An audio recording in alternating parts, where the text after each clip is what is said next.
Hi, thanks for watching this video series. This is a collection of videos showcasing how I made this workshop. This is not a how to build anything, but rather how I built this particular workshop.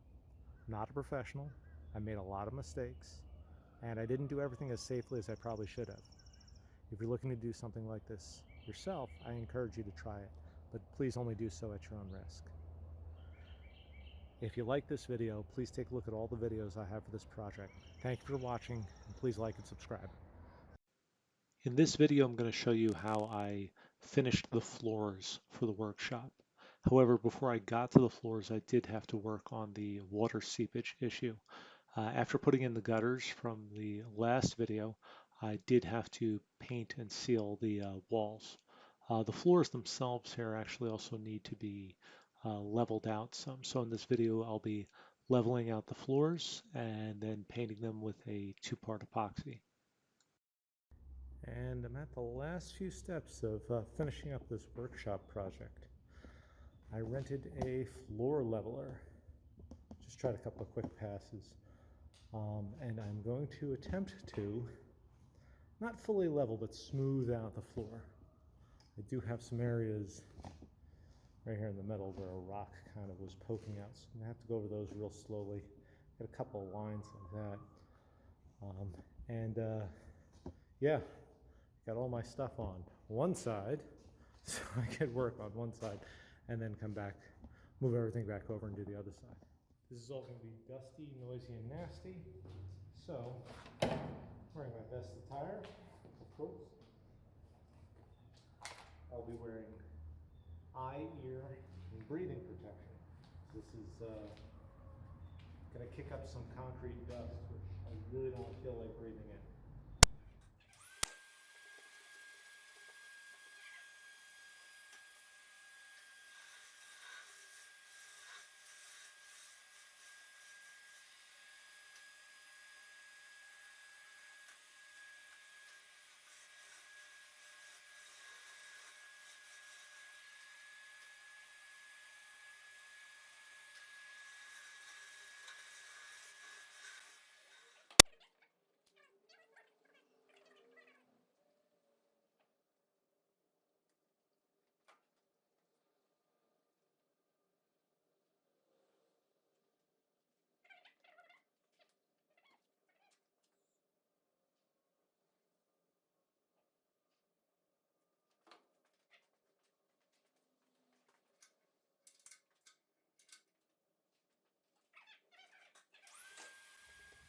Okay, so it's not perfect, and it's hard to tell from the texture differences, but I can tell you it's a lot smoother.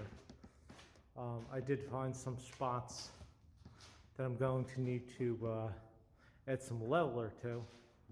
Take care of those.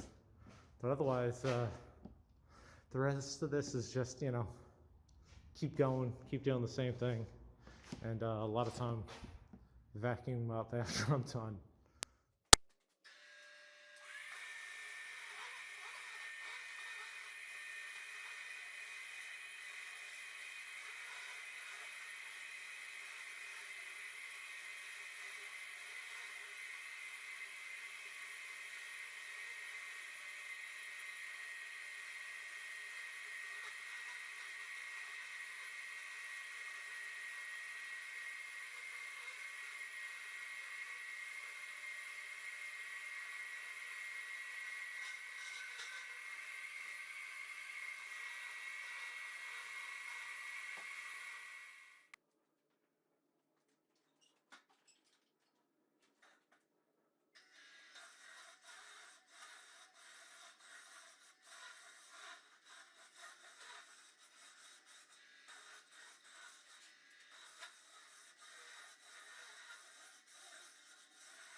Okay, I am done grinding, I'm done cleaning, so the only thing left to do is paint. I've got these very stylish, probably on backwards, standoff shoes. I've got a squeegee, I got a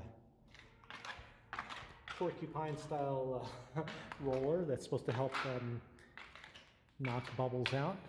It's not a perfect floor. I don't expect to be a perfect, to be perfect in the end. Just, decent. I've got this stuff, MPC 100. I've got two 3-gallon kits of gray and then two 3-gallon kits of clear. And I've got some flake. So today the plan is put on a mask, mix this stuff up as well as humanly possible, and spread it. That's about it. They don't want it in. They don't want it mixed for more than 5 minutes. These shoes are ridiculous. I don't know if I'm going to keep them on or not, but I'm going to try to see if I can get a nice view of everything up over here.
All right, moving over to a roller. This is a sponge roller. Let's see how well this works. Because I have to tell you, right now it's not looking good as far as coverage.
Oh, that coverage was horrible. Horrible. And I really tried to make it go as far as possible. But yeah, this MPC 100 stuff, no good. Definitely did not like it. I don't think I'm going to keep the clear even. I don't know, I might keep the clear. I'm going to have to go and get, I think Bear makes like a 5-gallon bucket to finish off the rest of this.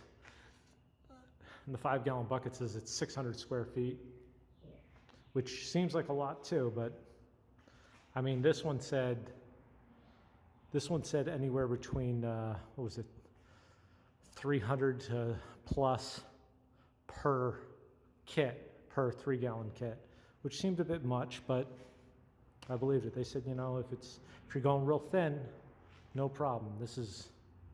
Shouldn't be a problem at all. But I mean, it got maybe 300 square feet, you know, collectively. So, I mean, terrible. And those spiked shoes, no good. So let me see what I could find as far as regular, you know, workshop paint. Okay, hopefully to the rescue. I got some Bear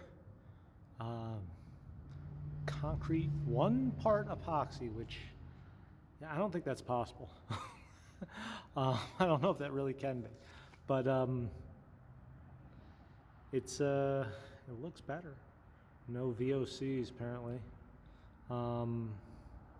So we'll see how well that 5 gallons works on all that's left. So I'm going to mix it up, and then I will start out in that little middle patch, and then, you know, broadcast some material, and, you know, continue and continue on and on.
Okay, I definitely used a lot more chips than I thought I would, paint chips.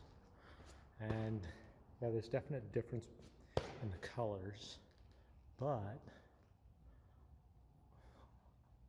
think once it dries, it should get they should get a little bit closer to each other.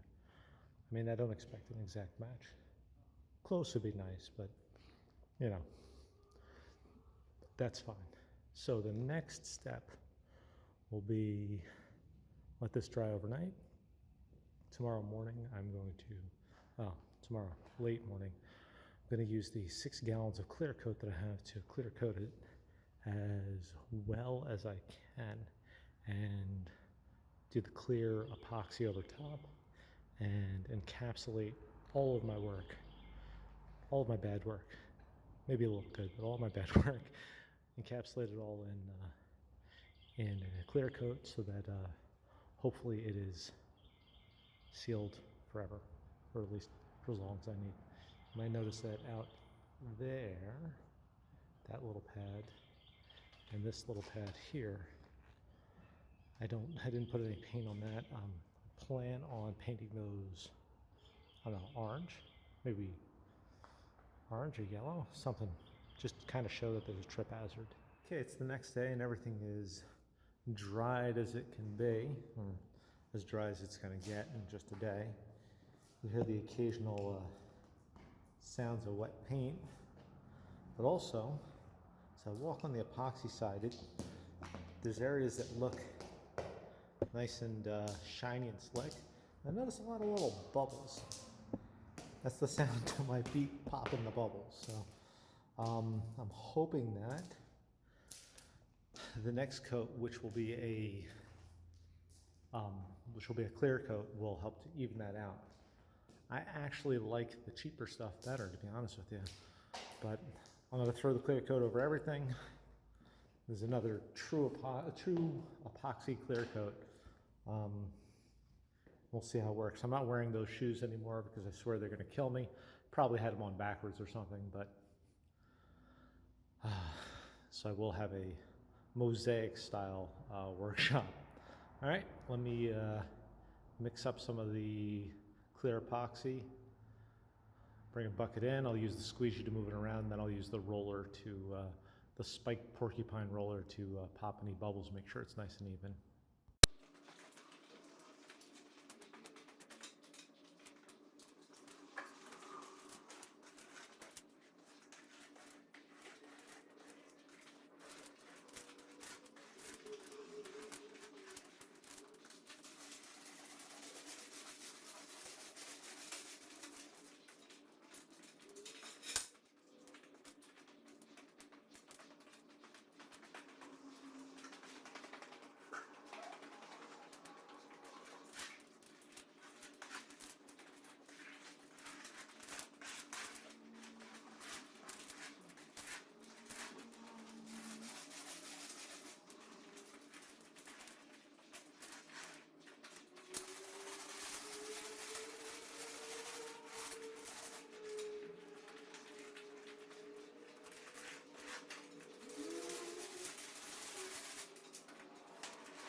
Okay, lessons learned for this particular portion of the project. I need to do more research and not base things fully on price, because this was the best value it seemed like, but to be honest with you, it's just no good. The stuff that I got from Home Depot, the Bear paint, that stuff worked out pretty well. I mean, it looks like it's peeled up a couple spots where I've touched it with my foot, but I could live with that. It's more of a flat color too, which is not the best, but still not terrible. I mean, I didn't have my expectations set very high, but I didn't have them set quite this low. So it would have been nice if it came out a little bit better than this. But just a learning experience, I guess. Also, the epoxy does not mix well with the quote-unquote bare epoxy one-part paint, which I knew it wouldn't. It started chemically changing it, and you can see that streak right there. So I just kept the clear coat just on the like epoxy paint. So I'll let this dry. And the next step, the next video will be moving stuff in. So moving in tables and carts and cars, and then eventually tools. So I don't know how well I'm going to be able to fit 3 cars and some tools in here, but I'm going to try. So if this video series is helpful, I hope it is for you. Please give me a thumbs up. Please like, please subscribe, all that fun stuff. And once again, this isn't how to do it, it's just how I did it. So it's not a how-to, it's just how I did. So take this all with a grain of salt. Okay, thanks for watching. We'll see you in the next video.